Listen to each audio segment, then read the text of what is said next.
नमस्कार साथियों, आप सभी का आपके अपने YouTube channel KR exam warrior में आप सभी का स्वागत।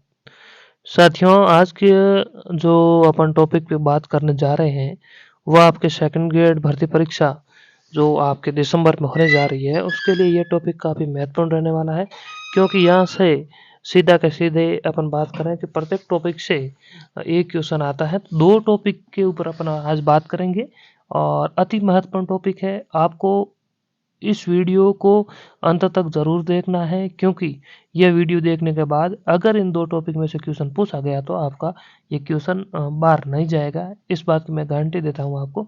तो आपको आराम से इस वीडियो को देखना है। और दूसरी बात, अगर आप नए साथी जुड़ रहे हैं तो हमारे यूट्यूब चैनल को आप सब्सक्राइब ज़रूर करें, जिससे कि आने वाले वीडियो की जानकारी आप तक पहुँच सके। और साथ ही जो भी साथी सेकंड ग्रेड की तैयारी कर रहे हैं और इकोनॉमिक्स में और या फिर कोई भी टॉपिक अगर आपको कठिन लग रहा है और समझ में आपको नहीं आ रहा है, और तो उसके ऊपर आप अपनी राय दे सकते हैं कि अपन अगला वीडियो किस टॉपिक पे बनाएं। तो देखिए, शुरुआत करते हैं ज़्यादा समय नहीं लेके। देखिए, आज का पहला टॉपिक आपका रहेगा PQLI, यानी फिजिकल क्वालिटी लाइफ इंडेक्स, जीवन की भौतिक गुणवत्ता सूचकांक। यह आपका एक सेकंड ग्रेड में टॉपिक है PQLI। तो महत्वपूर्ण टॉपिक है जीवन की भौतिक गुणवत्ता सूचकांक। तो इसमें पहली बात आपको ध्यान में रखना है इसका प्रतिपादक। तो देखिए, प्रतिपादक है मॉरिस डी मॉरिस, जर्मनी के हैं, और 1978-79 में इन्होंने यह PQLI का समीकरण दिया था। और इनके सहयोगी थे मैकलेन व डेविस। देखिए, मैकलेन और डेविस ज़्यादा महत्वपूर्ण नहीं है, लेकिन थोड़ा सा आपको ध्यान रखना है ज़रूर, क्योंकि कभी कभार एग्जामिनर का अगर माइंड घूम गया तो यहाँ से भी क्वेश्चन दे सकता है। बाकी प्रतिपादक आपको 100% याद करना है, मॉरिस टी मॉरिस। और जारी करने वाली संस्था अगर हम बात करें तो समुद्र पारीय विकास परिषद इसको जारी करती है PQLI को। आगे बात करें अपन PQLI के घटक की बात करें तो PQLI में 3 घटक है: जीवन प्रत्याशा, लाइफ एक्सपेक्टेंसी, शिक्षा एजुकेशन, और शिशु मृत्यु दर IMR। तो यह आपको ध्यान रखना है, यहाँ से कन्फ्यूज़न का क्वेश्चन आ सकता है, क्योंकि STI में और PQI में विद्यार्थी कन्फ्यूज़न में रहते हैं। तो यहाँ पर ध्यान रखना है जीवन प्रत्याशा, शिक्षा और शिशु मृत्यु दर, ये तीनों PQLI के ही घटक है। तो 3 घटक है, और उक्त तीनों का औसत अगर हम बात करें तो 0 से 100 तक होता है। सबसे पिछड़ा का पैमाना इसमें 0 होता है, और सबसे जो विकसित देश होता है उसका पैमाना 1 होता है। तो ये आपको ध्यान में रखना है। यानी कुल मिलाकर बात करें तो PQLI में LI में 3-4 पॉइंट ही है। एक तो इसका पूरा नाम, फिर आपको इसके प्रतिपादक का नाम, जारी कौन करता है, और इसके घटक, ये ध्यान में रखने हैं। और इसी के साथ PQLI वाला आपका टॉपिक पूरा हो जाता है, और यहाँ से सीधा का सीधा एक क्वेश्चन आता है। तो यानी इकोनॉमिक्स में कुछ टॉपिक ऐसे हैं जहाँ से आपको कम मेहनत के साथ आप अच्छे अंक ला सकते हैं। तो दूसरा टॉपिक अपन बात करेंगे STI। ये टॉपिक थोड़ा सा बड़ा हो सकता है। देखिए, SDI की अगर हम बात करें तो वुमन डेवलपमेंट इंडेक्स है, मानव विकास सूचकांक। और पाकिस्तान के अर्थशास्त्री थे मकबूल उल हक, और भारतीय अर्थशास्त्री अमर्त्य सेन ने पहली बार SDI की अवधारणा दी। यहाँ से क्वेश्चन आ सकता है कि SDI की अवधारणा किसने दी, तो पाकिस्तान के अर्थशास्त्री मकबूल उल हक और भारतीय अर्थशास्त्री अमर्त्य सेन, जिसके तहत UNO के सदस्य राष्ट्रों के मध्य विभिन्न मानकों यथा शिक्षा, आय, स्वास्थ्य, जीवन स्तर इत्यादि का तुलनात्मक अध्ययन किया जाता है SDI को जारी कौन करता है, तो देखिए 1990 में संयुक्त राष्ट्र विकास कार्यक्रम UNDP द्वारा पहली बार मानव विकास सूचकांक जारी किया गया। अभी भी UNDP ही जारी करती है। पहली बार कब जारी किया गया, तो 1990 में पहली बार जारी किया गया। अब बात करते हैं STI के घटक। देखिए, PQLI में भी 3 घटक थे और STI में भी 3 घटक थे। तो देखिए, उसमें और इसमें एक बात का ही अंतर है। देखिए, शिक्षा PQLI में भी है, प्रति व्यक्ति राष्ट्रीय आय यह PQLI में नहीं थी, और जन्म के समय जीवन प्रत्याशा यह PQLI में थी। यानी शिशु मृत्यु दर STI में नहीं है, PQLI में है, और प्रति व्यक्ति आय STI में है, PQLI में नहीं। इतना ही आपको ध्यान रखना है, आपका क्वेश्चन सही हो जाएगा। और देखिए, बाकी स्वास्थ्य और पोषण स्तर आपके इसमें आ जाएगा जीवन प्रत्याशा के। तो मुख्य 3 ही है: शिक्षा, प्रति व्यक्ति आय, जन्म के समय जीवन प्रत्याशा। शिक्षा के अंतर्गत भी 2 पैमाने हैं। अगर एग्जामिनर को टफ क्वेश्चन देने का प्रयास किया तो यहाँ से आ सकता है। तो शिक्षा में विद्यालय में प्रवेश की औसत आयु क्या है और विद्यालय में ठहराव किस उम्र तक है, यह है। उक्त तीनों को ज्ञात करने हेतु ज्यामिति विधि का प्रयोग किया जाता है। इसका एक सूत्र है, यहाँ पर दे सकते हैं, 3 क्यूब का दिया गया है, एल गुणा आई गुणा ई, यानी वही ऊपर वाले 3 सूत्र है। इस सूत्र का प्रयोग करके सभी देशों का एसडीआई स्कोर निकाला जाता है, जो न्यूनतम 0 और अधिकतम 1 के मध्य होता है। इस आधार पर इस सूचकांक में भाग लेने वाले सभी देशों को 4 श्रेणियों में विभाजित किया गया है। यानी पीक्यू एसडीआई की 4 श्रेणियां हैं। कौन कौन सी हैं आपको ध्यान रखना है।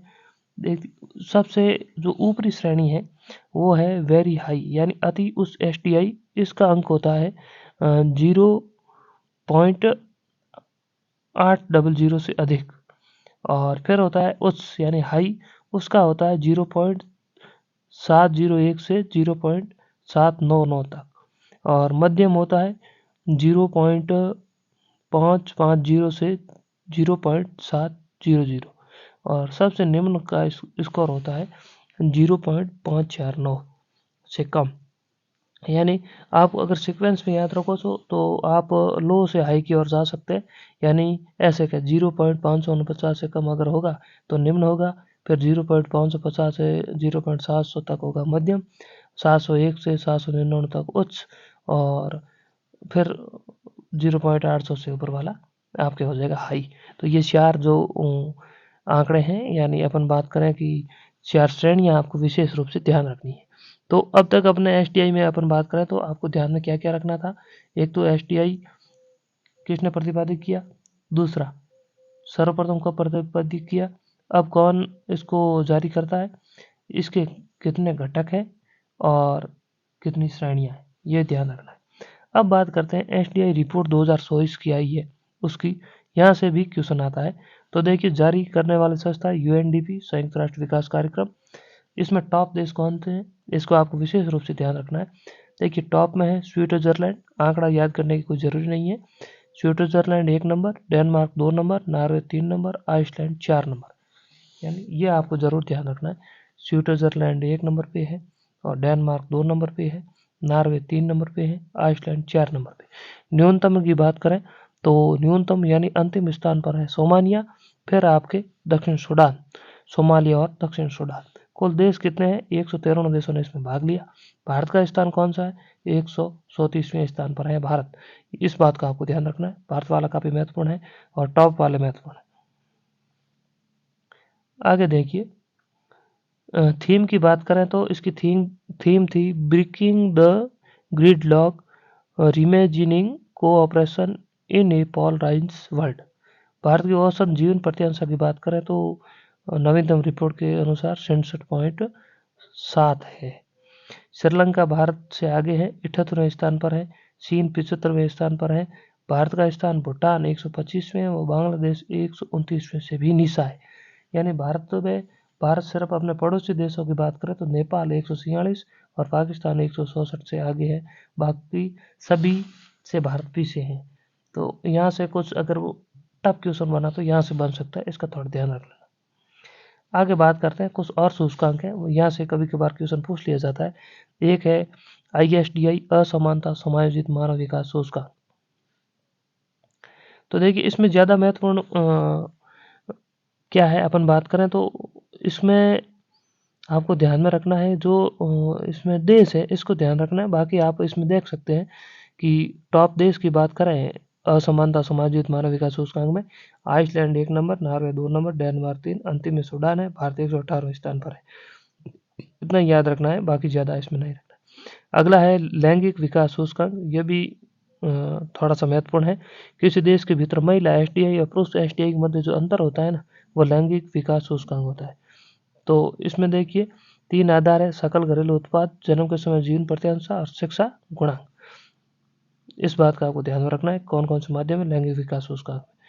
और लैंगिक असमानता सूचकांक की बात करें तो इसमें पुनः उत्पादन और सशक्तिकरण आर्थिक गतिविधियां होती है। फिर अपन बात करें पुनः उत्थान में MMR यानी मातृ मृत्यु दर वर्ष की जन्म दर, सशक्तिकरण में संसद में महिलाएं, उच्च शिक्षा, ये इतना महत्वपूर्ण नहीं है, थोड़ा बहुत आप देख लेना। इसमें आपको यही ध्यान रखना भारत का स्थान कौन सा है, तो भारत का स्थान 108वां है लैंगिक असमानता सूचकांक। फिर आता है MPI बहुआयामी गरीबी सूचकांक, ये थोड़ा महत्वपूर्ण है, इसको ध्यान में रखना है। MPI ज्ञात करने के 3 आयाम है और 10 सूचकांक है। वर्ष 2010 में ऑक्सफोर्ड यूनिवर्सिटी तथा UNDP यानी संयुक्त राष्ट्र विकास कार्यक्रम के संयुक्त तत्वाधान में पहली बार जारी किया गया 2010 में MPI यानी बहुआयामी गरीबी सूचकांक। 3 आंकड़े, 3 इसमें जो अपन बात करें आयाम है, शिक्षा, स्वास्थ्य, जीवन स्तर, ये ध्यान रखना है आपको तीनों ही। बाकी इसमें जो उप है ये याद रहे या नहीं रहे, लेकिन मुख्य जो स्वास्थ्य, शिक्षा, जीवन स्तर, ये जरूर याद रखना। बाकी स्वास्थ्य में पोषण स्तर और बाल मृत्यु दर, शिक्षा में स्कूल में प्रवेश की आयु, विद्यालय में ठहराव, जीवन स्तर में ईंधन, शौचालय, पेयजल, विद्युत, आवास, संपत्तियां, यह महत्वपूर्ण है और इसी सूचकांक के आधार पर ज्ञात किया जाता है। और सर्वप्रथम अपन बात करें सभी ने अलकरे और जेम्स फॉस्टर ने उपयोग करके MPI को ज्ञात किया था। 2010 से पूर्व मानव गरीबी सूचकांक जारी होता था और इसके बाद MPI जारी होता है। भारत में इसके आंकड़े कौन जारी करता है MPI के, तो भारत में आंकड़े जारी करता है नीति आयोग। और इसके बाद एक और है विश्व प्रसन्नता रिपोर्ट, तो इसमें आपको यही ध्यान रखना है विश्व प्रसन्नता रिपोर्ट में टॉप देश कौन से, भारत का स्थान कौन सा है। टॉप है फिनलैंड और डेनमार्क, न्यूनतम अफगानिस्तान, भारत की रैंक 126वीं और भारत से ऊपर अगर हम बात करें चीन 60वें, नेपाल 93वें, पाकिस्तान 108, श्रीलंका 228 128 सॉरी। तो कुल मिलाकर ये आपका हो गया। इसमें टॉपिक अपन आज पढ़े PQLI व STI। PQLI और STI ये दो तो महत्वपूर्ण है, इसको ध्यान रखना ही रखना है और बेहतरीन ढंग से आपको याद करना है। फिर आपको MPI यानी बहुआयामी गरीबी रिकॉर्ड को भी अच्छी तरीके से पढ़ना है, विश्व प्रसन्नता रिपोर्ट को भी थोड़ा भी याद रख लेना है। तो यह महत्वपूर्ण है। आज अपन ने ये टॉपिक देखा, आगे जो भी आपकी मांग रहेगी उस अनुसार अपन टॉपिक देख लेंगे कि किस टॉपिक पे चर्चा की जाए। यहाँ से आपको आराम से 2 क्वेश्चन मिल जाएंगे RPSC में। तो साथियों यही थी, अगले और वीडियो और अच्छे वीडियो के साथ मिलेंगे, तब तक के लिए धन्यवाद।